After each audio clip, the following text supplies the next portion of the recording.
سبيل الدموع سبيل مريح تنهد يا صاحي كي تستريح وغص الدعاء الخفي الصريح يسعك الفضاء الرحيم الفسيح. بسم اللہ الرحمن الرحیم. علم النحو کے چوتھے باب اسم کے اعراب کے سبق نمبر 1 میں خوش آمدید. آج کے اس سبق میں ہم اعراب کی تعریف پڑھیں گے. علم النحو کا چوتھا باب ہے اسم کے اعراب اور سبق نمبر 1 ہے اعراب کی تعریف. دیکھیں اس سے پہلے آپ مورب مبنی پڑھ چکے ہیں، مبنی کے آپ اقسام پڑھ چکے ہیں. یہاں سے اصل میں مورب میں جو اسم مورب ہے اس کی ہم نے اقسام پڑھنی ہے کہ مورب جو اسم ہے اس میں اعراب کے اعتبار سے کتنی اقسام ہیں اور اعراب کے اعتبار سے کیا کیا فرق آتا ہے وہ ہم نے اس پورے باب کے اندر پڑھنا ہے. لیکن اس سے پہلے یہ سمجھنا ضروری ہے کہ اعراب کہتے کس کو ہیں اور اعراب کی اقسام کیا ہیں، لفظی کیا ہوتا ہے، معنوی کیا ہوتا ہے، وہ ہم آج کے سبق کے اندر کور کریں گے. اگلے سبق سے ہم انشاءاللہ پہلی، دوسری اور تیسری قسم کو پڑھیں گے. تو سب سے پہلے آپ یہ سمجھیں اعراب کی تعریف، یعنی اعراب کہتے کس کو ہیں. تو تعریف میں نے یہاں پہ لکھ دی ہے. اعراب ہر اس حرکت یا حرف کو کہتے ہیں جس کی وجہ سے مورب کا آخر تبدیل ہوتا ہے. یعنی مورب کے آخر میں زبر زیر پیش آ رہی ہے یا واو آ رہی ہے، الف آ رہی ہے، یا آ رہی ہے. تو مورب کے آخر میں جو چینجنگ ہو رہی ہے وہ چینجنگ ڈسپلے کس سے ہوتی ہے؟ لفظ سے ہو رہی ہے، حرف سے ہو رہی ہے یا اعراب سے ہو رہی ہے، اس کو اعراب کہتے ہیں. مثال کے طور پہ ہم یہاں پہ لکھ لیتے ہیں جاء زیدن، اور اسی طرح رأیت زیدن اور مررت بزیدن. اب یہاں پر آپ غور کیجئے گا، یہ زیدن پر ضمہ ہے تو یہ حرکت ہے جس کی وجہ سے زید جو لفظ ہے، جو مورب ہے، اس کے آخر میں تبدیلی ہو رہی ہے. یا اسی طرح رأیت زیدن، یہاں پر بھی دیکھیں یہ زید جو لفظ ہے اس کے آخر میں دال ہے، مورب ہے یہ لفظ، اور آخری حرف جو دال ہے اس پر تبدیلی ہو رہی ہے اس دو زبر کے ساتھ. تو یہ دو زبر جو ہوگی اس کو اعراب کہا جائے گا. یا اسی طرح مررت بزیدن، یہاں پر جو زید مورب ہے اس کے آخر میں تبدیلی ہو رہی ہے دو زیر کے ساتھ، تو اس کو مورب کہا جائے گا. یہ زید مورب ہوگا اور آخر میں جو دو تنوین ہیں اس کو اعراب کہا جائے گا. یہ تو مثال ہو گئی ہے حرکت کی. یہ اعراب آ رہا ہے حرکت کے ساتھ، دو پیش کے ساتھ، دو زبر کے ساتھ اور دو زیر کے ساتھ. اسی طرح اعراب حرف کے ساتھ بھی آتا ہے. اس کی مثال ہوگی جاء ابوکا، رأیت اباکا اور مررت بابیکا. یہاں پر دیکھیں ابو کا یہ مورب ہے، ابو کا یہ لفظ پورا مورب ہے اور اس میں جو تبدیلی آ رہی ہے وہ تبدیلی آ رہی ہے واو کے ساتھ. یہ جو واو ہے واو اعراب ہے، ٹھیک ہے نا. اعراب ہر اس حرکت یا حرف کو کہتے ہیں. تو یہاں پر تبدیلی آ رہی ہے حرف کے ساتھ، حرف واو کے ساتھ، تو یہ اعراب ہے. اور رأیت اباکا میں یہ اباکا یہ مورب ہے اور اس میں جو تبدیلی آ رہی ہے حالت نسبی کی وہ آ رہی ہے اباکا میں جو الف ہے اس الف کے ساتھ. تو الف یہ وہ حرف ہے جس کی وجہ سے مورب کا آخر تبدیل ہو رہا ہے. یہ اسی طرح مررت بابیکا میں آپ دیکھیں اس میں یہ بابیکا مورب ہے اور اس میں جو یا ہے اس یا کی وجہ سے ابیکا کے اندر تبدیلی آ رہی ہے. حالت جری جو ظاہر ہو رہی ہے وہ یا کے ذریعے سے ہو رہی ہے، تو اس یا کو ہم کہیں گے اعراب. اب آگے جو ہم نے چیز پڑھنی ہے وہ یہ ہے کہ اعراب کی اقسام کتنی ہیں. تو دیکھیں دو ہی قسمیں ہیں. اعراب یا تو ظاہر ہوگا حرکت سے یا ظاہر ہوگا حرف کے ذریعے سے. جو اعراب آپ نے بتانا ہے یا تو اعراب بالحرکت ہوگا یا اعراب بالحرف ہوگا.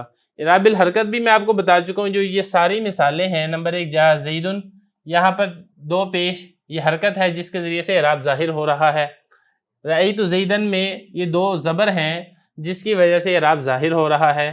مررت بزیدن میں دو زیر ہیں جس کی وجہ سے اعراب ظاہر ہو رہا ہے. تو اس کو کہا جائے گا اعراب بالحرکت. اور دوسری قسم تھی اعراب بالحرف. اعراب بالحرف بھی میں آپ کو یہاں پہ بتا چکا ہوں. اس کی یہ 3 مثالیں ہیں. جاء ابو کا، اس میں یہ واو ہے جو اعراب بتا رہا ہے، حالت رفع کو بتا رہا ہے، تو تو یہ اعراب بالحرف ہے۔ اسی طرح رأیت اباکا میں الف ہے جو اعراب بالحرف ہے، حرف کے ذریعے سے اعراب ظاہر کیا جا رہا ہے تو یہ اعراب بالحرف کی مثال ہے۔ مررت بابیکا میں یا ہے، جس یا کے ذریعے سے اعراب ظاہر ہو رہا ہے تو اس یا کو کہا جائے گا اعراب بالحرف۔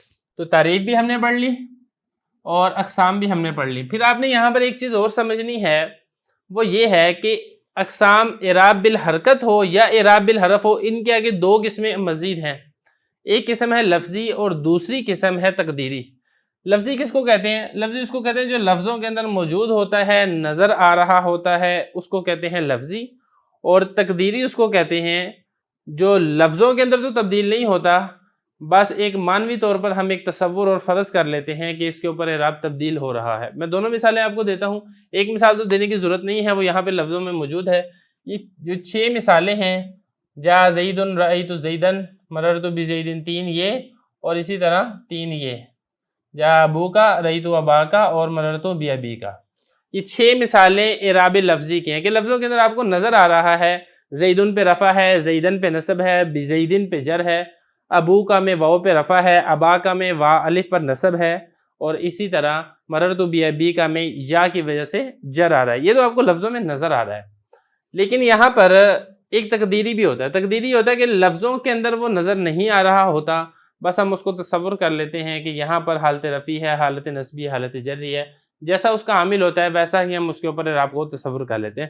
اس کی مثال بھی میں یہاں پر لکھ دیتا ہوں۔ اس کی مثال ہے، یہ دیکھیں آپ، جاء موسیٰ، رأیت موسیٰ، اور مررت بموسیٰ۔ یہاں پہ آپ دیکھیں جو موسیٰ ہے، تینوں مثالوں کے اندر اس کے اندر کوئی تبدیلی نہیں آ رہی۔ موسیٰ یہ موسیٰ ہی رہے گا، اس میں ایسا نہیں ہوگا موسن، موسن، موسن، ایسا نہیں آپ پڑھ سکتے۔ تو لیکن ہم یہ کہہ لیں گے کہ یہاں پر حالت رفع ہے، اعراب تو ہے اور وہ اعراب رفع کا ہے۔ مررت رأیت موسیٰ میں نسبی ہے، مررت بموسیٰ میں جری ہے، وہ اس لیے کہ اس سے پہلے جو عامل ہے وہ تقاضا کر رہا ہے۔ اب جا موسیٰ میں جا تقاضا کرتا ہے کہ موسیٰ میرا فاعل ہو، رأیت موسیٰ میں رأیت تقاضا کرتا ہے کہ موسیٰ میرا مفعول ہو، مررت بموسیٰ میں با تقاضا کرتا ہے کہ موسیٰ میرا مجرور ہو۔ تو ہم یہ تو کہیں گے کہ اس کے اوپر رفع نصب جر آ رہا ہے، لیکن لفظوں کے اندر وہ تینوں طرح ایک ہی طرح کا رہے گا، کوئی اس قسم میں تبدیلی نہیں آئے گی۔ اس کو کہتے ہیں اعراب تقدیری، جو ایک معنوی چیز ہے، لفظوں میں موجود نہیں۔ اس کے علاوہ ایک اور بھی قسم ہوتی ہے اعراب محلی، لیکن وہ چونکہ ابتدائی درجے کے طالب علم کے لیے اس کا سمجھنا یہاں پہ ضروری نہیں ہے، اس لیے ہم اس کو یہاں پہ ذکر نہیں کریں گے۔ اچھا، آپ نے اب ایک چیز اور سمجھنی ہے۔ ایک چیز یہاں پر آپ نے یہ سمجھنی ہے کہ اعراب چاہے بالحرکت ہو چاہے بالحرف ہو، اعراب چاہے لفظی ہو چاہے تقدیری ہو، اس کی 2 قسمیں مزید ہوتی ہیں۔ ان میں ایک ہوتی ہے اعراب اصلی اور دوسرا ہوتا ہے اعراب طبی۔ اب یہ اصلی اور طبی کیا ہے یہ بھی میں آپ کو سمجھا دیتا ہوں۔ دیکھیں جو اصلی ہوتا ہے، اصلی میں یہ ہے کہ بالاصل اس کے اوپر اعراب آتا ہے، کسی کے تابع ہونے کی وجہ سے اس کے اوپر اعراب نہیں آتا۔ آپ اسی مثالوں میں اگر غور کریں، جاء زید میں اب زید کے اوپر جو رفع آ رہا ہے وہ اصلاً اس کے اوپر رفع آ رہا ہے کہ وہ جاء کا فاعل بن رہا ہے، اور رأیت زیدن میں جو نصب آ رہا ہے وہ اصلاً نصب آ رہا ہے کہ رأیت کا مفعول بن رہا ہے۔ مررت بزیدن میں جو جر آ رہی ہے وہ اصلاً اس کے اوپر جر آ رہی ہے کہ یہ با جار کا مجرور ہے۔ اسی طرح یہاں پر بھی تو یہ کسی کے تابع ہو کر نہیں آ رہا ہے اعراب، لیکن بعض صورتوں میں ایسے ہوتا ہے کہ اعراب کسی کے تابع ہو کر بھی آتا ہے۔ اس کی مثال میں یہاں پہ لکھ دیتا ہوں تاکہ بات کو سمجھنا آسان ہو جائے گا۔ اس کی مثال آپ یہ دیکھ لیں، جاء زید عالم۔ یہ دیکھیں ذرا مثال۔ اب یہ زیدن کے اوپر جو اعراب ہے یہ اعراب اصلی ہے، کیونکہ زیدن یہ جاء کا فاعل بن رہا ہے، لیکن جو عالم ان کے اوپر جو رفع آ رہا ہے یہ اصلی نہیں ہے، طبعی ہے، کیونکہ عالم یہ زید کے تابع ہو کر مرفوع ہو رہا ہے۔ زید موصوف ہے، عالم اس کی صفت ہے، اور صفت یہ اعراب میں موصوف کے مطابق ہوتی ہے۔